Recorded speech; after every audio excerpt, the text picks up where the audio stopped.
जी हां, आज का सबसे बड़ा मुद्दा है बिहार में डेथ स्कैम। सही सुन रहे हैं आप, डेथ स्कैम।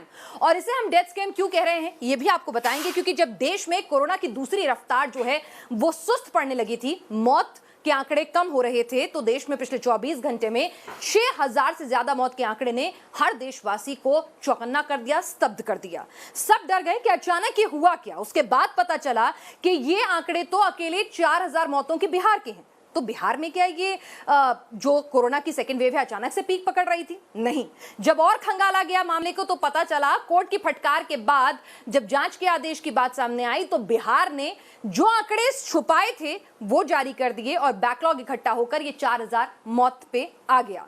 तो आखिर ये डेथ स्कैम करने की नौबत क्यों आई? बिहार में कोरोना की क्या स्थिति है और किस तरह से कोरोना काल में वहां की स्वास्थ्य सेवाएं चरमरा गई, इस पर बड़ी बहस होगी। हमारे साथ खास मेहमान जुड़ेंगे, लेकिन उससे पहले एक रिपोर्ट देखिए। सत्य है, सत्य है, सत्य है। कोरोना की दूसरी लहर में मौत का डेटा छिपाने का बिहार में बड़ा सरकारी खेल सामने आया है। यहाँ मौत का आंकड़ा करीब 72% कम बताया जा रहा था और अब ये बात और कोई नहीं बल्कि बिहार का हेल्थ डिपार्टमेंट ही खुलकर कबूल कर रहा है। स्वास्थ्य विभाग ने बिहार में 8 जून तक कोरोना से 5458 मौत का आंकड़ा बताया था, जो गलत था, और जबकि असली आंकड़ा 9375 है, यानी 3917 मौत पर पर्दा। ये पूरा खेल कैसे हुआ, किन किन अफसरों की इसमें मिलीभगत थी, डिटेल में आपको बताएंगे। लेकिन पहले सुनिए आंकड़ों की बाजीगरी की पोल खुलने के बाद बिहार के स्वास्थ्य मंत्री मंगल पांडे क्या दलील दे रहे हैं। सरकार ने सभी के सुझावों को बहुत ही गंभीरता से लिया। हमने प्रोएक्टिव काम किया और सभी जिला प्रशासन और सभी जिलाधिकारियों से इस संबंध में बातचीत की गई। उनको यह निर्देश दिया गया कि आपके जिले में जो भी संस्थागत मृत्यु कोरोना के कारण भारत सरकार के गाइडलाइन के अनुसार जो हुआ है, उसका संस्थानवार आप जानकारी पता करें और कोई छूटे नहीं, ऐसी कोशिश होनी चाहिए। जाहिर है बिहार सरकार अपनी गलती तो मान रही है, लेकिन ऐसे ऐसे तर्कों से अपना बचाव करने की कोशिश में है जो किसी को भी हजम नहीं होने वाला। तर्क दिया जा रहा है कि जो आंकड़े बढ़े हैं उसमें होम आइसोलेशन और अस्पताल में जाने के दौरान रास्ते में होने वाली मौत भी शामिल है। अब ये समझिए बिहार में किस तरह कोरोना की दूसरी लहर में मौत के नंबर पर पर्दा डालने का पाप किया गया। दरअसल स्वास्थ्य विभाग हर दिन कोरोना का आंकड़ा जारी करता है। अब तक मौत के आंकड़ों को लेकर कभी सवाल नहीं खड़ा किया गया था। दूसरी लहर में मौत का ग्राफ तेजी से बढ़ा तो आंकड़ों पर पर्दा पड़ गया और अब स्वास्थ्य विभाग भी मान रहा है कि कोरोना से होने वाली मौत की जानकारी छिपाई गई। दरअसल इसके पीछे का बैकग्राउंड ये है कि 12 मई को बिहार के बक्सर जिला में कुछ शव गंगा में तैरते दिखे थे। उच्च न्यायालय ने इस पर सरकार को कहा कि आप जो मौतें हुई हैं बक्सर में, इसके बारे में जानकारी दीजिए। 17 मई को जो जानकारी सरकार की ओर से दिया गया उसमें डिफरेंस था, यानी चीफ सेक्रेटरी ने जो रिपोर्ट किया हाई कोर्ट को और जो पटना डिविजनल कमिश्नर ने रिपोर्ट किया, दोनों के आंकड़ों में अंतर था। कोर्ट ने कहा कि ज़रूरत अब इस बात की है कि एक टीम बनाई जाए और सही तरीके से ये पता किया जाए कि बिहार में मौत कितनी हुई है, और उसके बाद एक टीम बनाई गई। ये टीम तो बन गई, लेकिन अब परेशानी ये हुई कि जब इन्होंने आंकड़े इकट्ठे करने शुरू किए तो पता ये चला कि जो मौत का आंकड़ा है वो बिल्कुल अब अलग आ रहा है। 7 जून को, और यही कारण है कि 7 जून और 8 जून के आंकड़े में 5424 अगर 7 जून तक रिपोर्टेड थे तो 8 जून को 9375 हो गए। खुद पटना में जो मौत के आंकड़े थे वो बदल गए और ये परेशानी का सबब बनता गया कि आखिर ये मौत के आंकड़ों में इतना अंतर कैसे आ गया। राजधानी पटना की बात करें तो 8 जून को मौत का आंकड़ा 1229 था और 24 घंटे में 2303 हो गया। कोरोना से मौत के मामले में गड़बड़ी बिहार के 38 में से 35 जिलों में सामने आई। आपको जिलावार आंकड़ों की बाजीगरी बताएं तो सबसे ज्यादा पटना में 1070 मौत के नंबर छुपाए गए, जबकि अररिया में 27, औरंगाबाद में 36, बांका 21, बेगूसराय 316, भागलपुर 34, भोजपुर 49, बक्सर 97, दरभंगा 150, गया 87, गोपालगंज 45, जमुई 60, जहानाबाद 40, कैमूर 102, कटिहार 42, खगड़िया 38 मौत को सरकारी रजिस्टर से बाहर रखा गया था। जब कोरोना की दूसरी लहर उफान पे थी, देश में सुनामी आई हुई थी, तब बिहार ने झूठे आंकड़ों के सहारे बिहार मॉडल और बिहार रैंकिंग का खूब फायदा उठाया, वाहवाही लूटी और ये बताने की कोशिश की गई कि बिहार का रैंक पूरे देश में 16वें नंबर पर है। लेकिन आंकड़े झूठे थे, जबकि बिहार का रैंक 12वें नंबर पर था। बिहार देश का एकमात्र ऐसा राज्य है जहां 72% मौत के आंकड़ों को छुपाया गया। अब यही वजह है कि एक अकेले बिहार की वजह से पूरे देश को अपने मौत के आंकड़े को बदलना पड़ रहा है। अब ये समझिए किस तरह मौत के सच से पर्दा उठा। सत्य है। दरअसल पटना हाईकोर्ट की फटकार के बाद बिहार सरकार ने इस मामले में जांच के लिए टीम गठित की थी। कोरोना से होने वाली मौतों की समीक्षा के लिए 2 स्तर पर कमेटी बनी। एक में मेडिकल कॉलेज के अधीक्षक और प्रिंसिपल के साथ मेडिसिन विभाग के एचओडी को रखा गया था। दूसरी टीम में सिविल सर्जन, एसीएमओ के साथ एक दूसरे मेडिकल अफसर को शामिल किया गया था। समीक्षा में ये बात सामने आई कि कोरोना से मौत के आंकड़ों को अपडेट नहीं किया जा रहा था। ऐसे में अब उन अफसर की लिस्ट तैयार की जा रही है जिन्होंने मौत के आंकड़ों में गड़बड़ी की। यह काम सभी के सुझाव पर किया गया। पिछले 15-20 दिनों में सभी जिला प्रशासन के लोगों ने, जिलाधिकारी ने इसकी मॉनिटरिंग की और रिपोर्ट तैयार करके मुख्यालय को भेजा। जो रिपोर्ट तैयार किया गया, फिर उसको इकट्ठा एक जगह किया गया, सभी जिलों के आंकड़ों को एक साथ जोड़ा गया और समाज के सामने, राज्य के सामने, सभी के सामने वो आंकड़े कल हमारे विभाग के प्रधान सचिव के द्वारा प्रस्तुत किए गए। बताया गया कि क्या वास्तव में स्थिति है और हम लोगों ने आगे बढ़ के, सरकार ने आगे बढ़ के इस विषय को निकाला और लोगों तक सहायता पहुंचाने का काम किया है। बिहार में कोरोना से हुई मौत के डेटा को सरकारी रजिस्टर से बाहर रखने की पोल खुलने के बाद विपक्ष को नीतीश सरकार पर हमले का मौका मिल गया। राज्य की मुख्य विपक्षी पार्टी आरजेडी के नेता तेजस्वी यादव ने ट्वीट किया है, नीतीश जी इतना झूठ मत बोलिए और बुलवाइए कि उसके बोझ तले दबने के बाद कभी उठ ना पाए। जब फंसे तो एकदम से एक दिन में 4000 मौतों की संख्या बढ़ा दी। नीतीश सरकार मौतों का जो आंकड़ा बता रही है उससे 20 गुना अधिक मौतें हुई हैं। नीतीश सरकार ही फर्जी है तो आंकड़े भी तो फर्जी होंगे। वहीं आरजेडी की सहयोगी कांग्रेस भी इस मसले पर नीतीश सरकार पर हमलावर है। बिहार सरकार और उसका सिस्टम जो पूरी तरह से करप्ट हो चुका है, कई मामलों में कोरोना से हुई मौत को लेकर भी फर्जीवाड़ा दिखा रही है। आखिर सच्चाई क्या है, क्या वजह है? जाहिर है मौत जैसे संवेदनशील मामलों में आंकड़े की बाजीगरी सामने आने के बाद नीतीश सरकार घिर चुकी है और अब वो चाहे लाख सफाई दे, लेकिन इससे उन परिवारों के जख्मों पर मरहम नहीं लग पाएगा जिन्होंने अपनों को कोरोना की दूसरी लहर में खोया। सत्य है। पटना से रजनीश सिन्हा के साथ टीम न्यूज नेशन।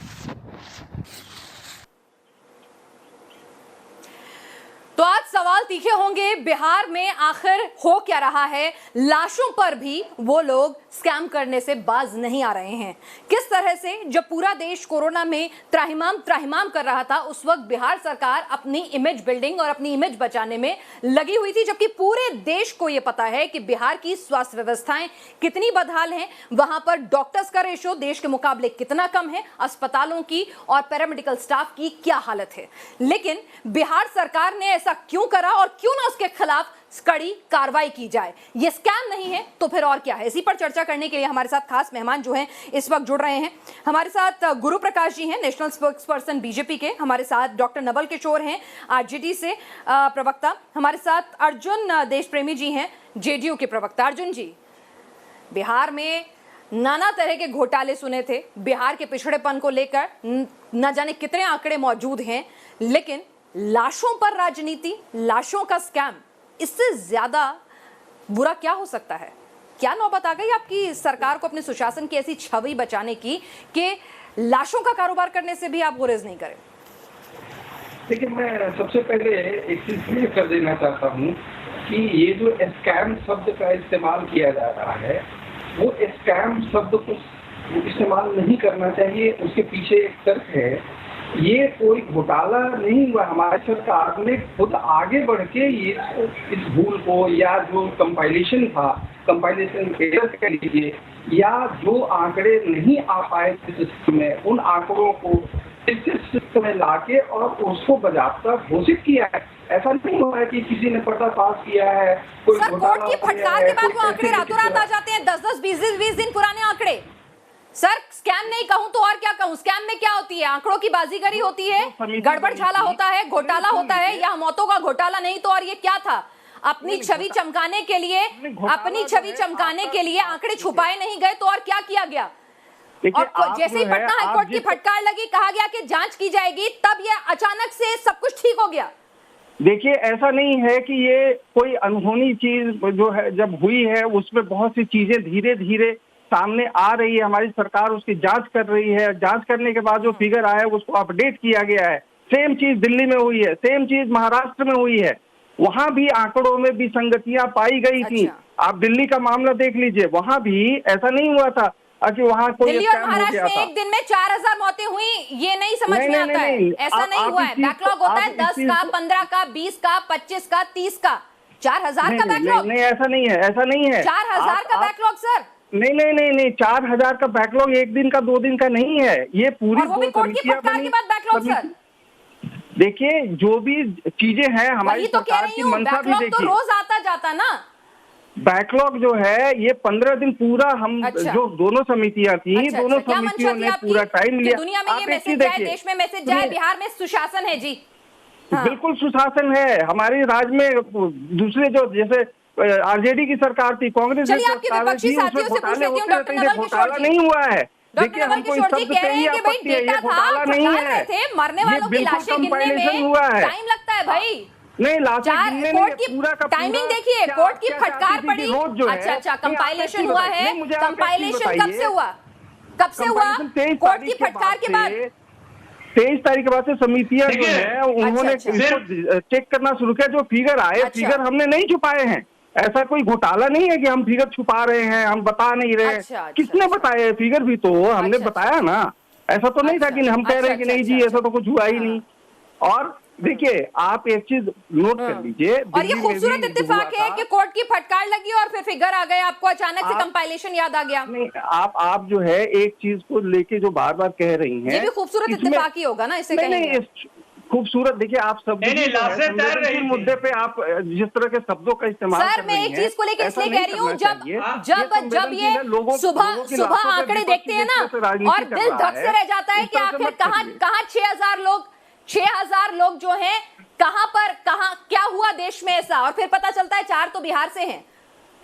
देखिए, जो भी चलिए डॉक्टर नवल किशोर, आप क्या कहेंगे? आपको इनकी बातों में जस्टिफिकेशन लग रहा है कि भाई समितियां बनी, टाइम लगता है लाशों को गिनने में, ऐसे थोड़ी कि रोज बैठ जाएंगे गिनने के लिए। नहीं, क्या आप क्या चाहती हैं कि अचानक से कोई भी चीज बोल दी जाए, बिना जांच पड़ताल के कोई चीज बोली जाए, बिना उसको कंपाइल किए बोल दिया जाए, और हम नए मैं नहीं चाहती डेटा रिलीज करना सरकार का काम है। नहीं बताया, सरकार का काम है, सरकार का काम है, मेरा नहीं है ना। कि बिहार जो है, मेरा काम सवाल पूछना है, वो मैं कर रही हूँ। संक्रमण के मामले में बिहार सरकार का काम है घोटाला करना। हमारे यहाँ संक्रमण की दर देख लीजिए, और जिनको आप विकसित राज्य कहती हैं, महाराष्ट्र, तमिलनाडु, आंध्रा, उनकी भी तो देख लीजिए। आंकड़ों की खेल उनसे तुलना करेंगे। हमारी सरकार ने बहुत अच्छा काम किया है। आप आंकड़ों की तुलना कर रही हैं तो इसकी भी तुलना कर लीजिए। कांग्रेस के राज्यों में क्या हो रहा है, महाराष्ट्र में क्या हो रहा है, छत्तीसगढ़ में क्या हो रहा है। क्या पता कोविड के टेस्ट कितने हुए आपके यहाँ? कोविड के टेस्ट कितने हुए थे? खैर नवल किशोर जी, आपको लगता है कि बात जायज है कि भाई ठीक है, टाइम लगता है, समितियां गठित हुई और टाइम लगा और डेटा कंपाइल होके आ गया। आप बताइए, इनको जवाब नहीं, देखिए, इनका पूरा टाइम लगता है। घोटाला को कैसे संगठित किया जाए, उसमें इनका पूरा समय लगता है। आपने देखा होगा कि लॉकडाउन जब पूरा देश में हो रहा था, सारे राज्य कर रहे थे, वहां भी हाई कोर्ट के फटकार के बाद उन्होंने लॉकडाउन किया। और जितने भी तरह के घोटाले हो सकते हैं, आप देखिए 14,000 किट गायब हो गए। ये कहाँ हुए? बिहार में ही हुए। करीब 8,000 लोग रिपोर्ट ऐसे थे लोगों के जिसमें कि मोबाइल नंबर शून्य था। ये क्या कोई और राज्य में हुआ? इस तरह के घोटाले बिहार में हुए हैं जो घोटालों की बात वो कर रहे हैं जो घोटालों के चक्कर में जेल पहुंच गए, जो जेल में पहुंच गए, वो घोटालों की लंबी फेरी से वो घोटालों की बात कर रहे हैं। शर्म नहीं आती है आपको घोटालों की बात करते हुए? आप लोग सजा है आपका मुजरिम जो है जिसको जेल हुई है वो बोले घोटालों की बात, शर्म आनी चाहिए आपको। इतने निर्लज हैं, इतने बेशर्म हैं, जो अपना इतने निर्लज आपके नेता हैं। घोटाला क्या होता है? मौत में भी घोटाले करते हैं, आप लोग मौत में भी घोटाले करते हैं। ऐसे आपके सरकार में मुखिया है, आप किस तरह का बात करते हैं? बकवास करते हैं, हमारे खिलाफ नहीं है, पेपर भी नहीं पढ़ते हैं, आंकड़ों का रिपोर्ट भी नहीं मालूम है, ज्यादा पेपर सुप्रीम कोर्ट का गुरु प्रकाश जी, फटकार भी नहीं हमारे साथ गुरु प्रकाश जी जुड़े हैं। गुरु प्रकाश जी, प्रधानमंत्री ने बार बार कहा था कि ना तो संक्रमितों के आंकड़े छुपाइए, ना मौत के आंकड़े छुपाइए। सबसे बड़ी गलती करेंगे आप आंकड़े छुपाकर। आंकड़े छुपाना गुनाह होगा। आप ही की सहयोगी की सरकार है। हमारा सुशासन बाबू ने मोदी जी की सुनी नहीं। नहीं देखिए, बहुत ही संवेदनशील मुद्दा है जी। देखिए, ऐसा है कि बहुत ही संवेदनशील मुद्दा है और मैं रिक्वेस्ट करूंगा कि इसमें कोई पैनलिस्ट हस्तक्षेप ना करे और मुझे थोड़ा समय दीजिएगा बोलने का। देखिए, बिहार सरकार इकलौती ऐसी सरकार है जिन्होंने कोरोना से ग्रसित लोगों जिनके देहांत हुआ है उनको 4 लाख रुपए राशि देने का तय किया गया है और 3,000 से अधिक लोग ऐसे हैं जिनको ये राशि दी जा चुकी है।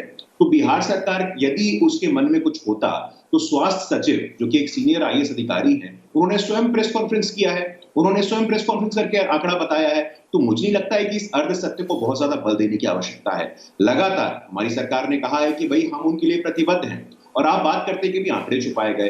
जब वेव आया था और अप्रत्याशित आया था, प्राथमिकता क्या होनी चाहिए, मैं आपसे पूछना चाहता हूं।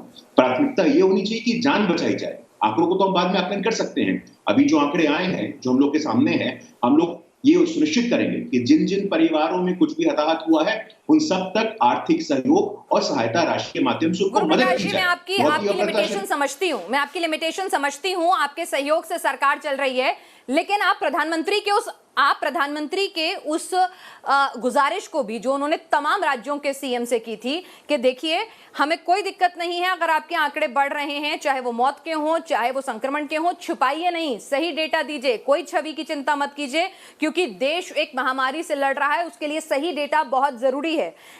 आप ही के सहयोग से चल रही है सरकार। आप ये कह रहे हैं, हम ये मान लें कि भाई सरकार जान बचाने में इतनी मशरूफ थी कि 72%, देखिए एक डेटा होता है, चलिए आपने 10, 15, 20, 100, 200, 300 आप नहीं कंपाइल कर पाए, थोड़ा बहुत रोज बैकलॉग होता है, हर राज्य का होता है, इसमें कोई दो राय नहीं है, लेकिन एक लिमिट होती है ना। कोर्ट की फटकार के बाद ही ये बैकलॉग को काउंट करना याद आया, ये बात हजम होती है। अब हाँ, शायद थोड़ा ईमानदार हो तो हम इस पेंडेमिक से ज्यादा बेहतर तरीके से डील कर पाएंगे। निश्चित रूप से, लेकिन मैं आपसे ये भी पूछना चाहता हूँ, देखिए शायद मेरी राय, मेरा समय है मुझे बोलने के लिए, मेरा समय है, शायद आपके समय में हस्तक्षेप नहीं कर रहा था, प्लीज जरा ध्यानपूर्वक सुनिएगा। देखिए आपने खुद फॉलो किया था, ये इस प्रकार को डिबेट नहीं होगा, देखिए ये डिबेट नहीं हो पाएगा। आप नहीं चाहते जब आपको नहीं पता है, उनको नहीं पता है कि सरकार में रहते हुए गवर्नेंस है, देखिए ये कोई तरीका नहीं होता है। मैं शामिल होता हूं, इनको बोलने दीजिए, स्पष्टीकरण मुझसे मांगा गया तो मैं दूंगा, मैं नहीं बोलूंगा, ऐसा आप बोलिए। सारे घोटालेबाज एक साथ मिलकर और मौत के घोटाले आंकड़ों में कर रहे हैं और उसके बाद जवाब देना चाहते हैं। कौन सा जवाब दीजिएगा आप बताइए, कौन सा जवाब दीजिएगा? 14,000 एंटीजन किट गायब हो जाता है, जवाब दीजिएगा उस पे? जो रिपोर्ट है उसमें मोबाइल नंबर शून्य है, जवाब दीजिएगा उस पे? जो अभी तक अर्जुन देश प्रेमी जी 30 से 40% पैरामेडिकल स्टाफ नहीं था, 30 से ज्यादा जिलों में वेंटिलेटर मशीन नहीं खुल पाई क्योंकि एनेस्थीसिया देने के लिए कोई एनेस्थीसिस्ट नहीं था। बिहार की जो जनसंख्या है उसके रेशो में जो सरकारी अस्पताल हैं, डॉक्टर्स हैं, वो किस हद तक बदहाल है। तो आप ये बताइए ना, अब तीसरी लहर की बात हो रही है, चलिए आपने अपना जस्टिफिकेशन दे दिया आंकड़ों को लेकर, मौत के आंकड़ों को लेकर, जनता सब कुछ जानती है, उसने सब कुछ सुना, उसे कितना हजम होगा, जिसके अपने खोए होते हैं उसे पता चलेगा। लेकिन आप ये बताइए कि अब तीसरी लहर के लिए आप कर क्या रहे हैं? देखिए, पूरी तरीके से जो भी गाइडलाइंस हैं, जो भी केंद्र सरकार के हिसाब से चीजें कही गई हैं, उन सब को किया जा रहा है। जो प्राथमिक स्वास्थ्य केंद्र है उनको दुरुस्त किया जा रहा है, दवाइयों की व्यवस्था की जा रही है, वेंटिलेटर की व्यवस्था की जा रही है, ऑक्सीजन की कमी।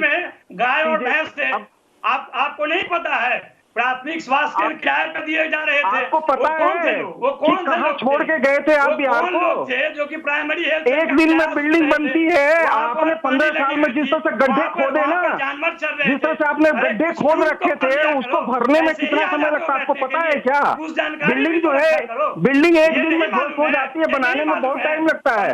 आप चौपट करके गए थे बिहार को, डॉक्टर नहीं है, कहाँ आपने बिहार को पहुंचा दिया था और आज कहाँ बिहार है ये आपको पता ही नहीं है। हॉस्पिटल में बाढ़ और बस बाढ़ आ घोटाला जाती है कर के बिहार को चौपट करने वाले लोग आज आगे आप बात कर रहे हैं कि ये नहीं वो नहीं वो नहीं, आप सुनने को तैयार नहीं है। क्या हो रहा है? आपको शर्म आती है? किस हालत में छोड़ के गए थे आप बिहार को? मैं भी बिहार, हमारे जैसे लोगों ने कितना भुगता है बिहार में। आप आज चलिए एक सेकंड आप ये कह रहे हैं, एक मिनट गुरु प्रकाश जी और अर्जुन देशप्रेमी जी और गुरु प्रकाश जी, एक मिनट सुनिएगा। मैं आपको दिखाती हूं कि क्या स्थिति है। जब ग्राउंड जीरो पर रिपोर्टर्स पहुंचे तो अस्पतालों में बरसात का पानी भर गया, वो भी कोविड वार्ड में जहां पर सीरियस पेशेंट्स थे। कई ऐसे अस्पताल नजर आए जिनकी इमारत देखकर लगता था कि ये तो कब गिर जाएगी, कोई भूतिया महल तो नहीं है। वेंटिलेटर जो है वो धूल खाते हुए नजर आए।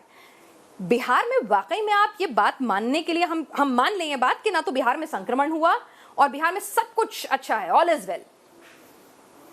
ये ऐसे नहीं बोलिए कि संक्रमण नहीं हुआ। जो सत्य है वो सत्य है, सत्य को स्वीकार करना एक अच्छी चीज होती है। हम भी कुमार सरकार भ्रष्ट है, लेकिन गलत यही है बोलेगा नीतीश कुमार सरकार सत्य ये स्वीकारेंगे कि दूसरे राज्यों के मुकाबले आपके यहाँ सबसे ज्यादा कम आरटीपीसीआर टेस्ट हुए। सत्य ये स्वीकारेंगे कि आपके यहाँ डॉक्टर्स की कमी थी। सत्य ये स्वीकारेंगे कि कई लोग इसलिए मर गए क्योंकि वेंटिलेटर नहीं मिला। वेंटिलेटर थे लेकिन एनेस्थीसियस नहीं था। तो ये सत्य स्वीकारेंगे आप? अस्पताल में पानी भर गया, बड़े अस्पताल में क्या हुआ? आपको ये भी सत्य स्वीकार करना चाहिए कि दिल्ली में क्या हुआ।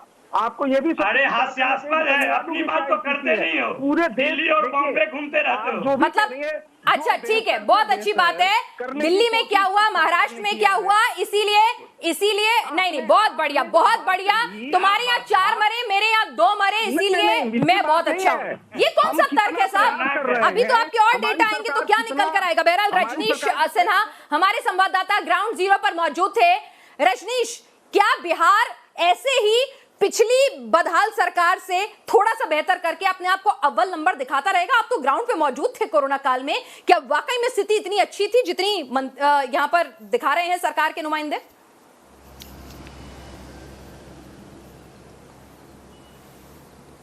देखिए पिनाज, ये लोग ये कहना चाह रहे हैं कि worse is better than worst. मुझे तो ये लगता है कि पूरी तरह से सिस्टम का फेलियर है। एक तरफ सरकार कह रही है कि हम संवेदनशील हैं, जो लोग जिनकी मौत हो रही है कोरोना से उन्हें हम 4 लाख रुपए उनके परिजन को देंगे। तो ये क्या सरकार मानेगी कि जिन लोगों को उन्होंने आंकड़ों में सम्मिलित नहीं किया था, यानी पिछले 1 साल से जो 4000 से ज़्यादा लोग इस आंकड़े से बाहर रह गए थे, उन लोगों को सरकारी मदद नहीं मिल पाई? उनके घर में कैसे खाना बन पाया, कैसे चूल्हा जल पाया? कई घरों के जो सिरमौर थे उनकी मृत्यु हो गई कोरोना काल में। तो क्या आप मानेंगे कि ये जो पूरा कोरोना काल था, सरकार मानेगी कि उनका सिस्टम बिल्कुल फेल हो गया? सैलो तरीके से पूरा सर्वे किया गया। सरकार के प्रधान सचिव अब खुद कह रहे हैं स्वास्थ्य विभाग के कि हम कार्रवाई करेंगे, यानी वो ये मान रहे हैं कि जिन लोगों को जिम्मेदारी दी गई थी उन्होंने अपनी जिम्मेदारी का निर्वहन नहीं किया और पूरी तरह से आज की तारीख में बिहार सरकार डॉक में खड़ी है। सरकार की फजीहत हो रही है। पहले ही पिछले दिनों जब हम ग्राउंड जीरो पर गए थे, आपने देखा पिनास की क्या परिस्थिति थी, और उसके बाद ये आंकड़ों की जो बाजीगरी हुई और जिस तरीके से ये आंकड़े सामने सरकार खुद लेकर आई, और खुद सरकार की फजीहत इसलिए हो रही है क्योंकि सरकार ने 1.5 साल में भी आंकड़ों का कंपाइलेशन नहीं किया बेहतर तरीके से, अपने सिस्टम के लूप होल को वो कवर नहीं कर पाए। जी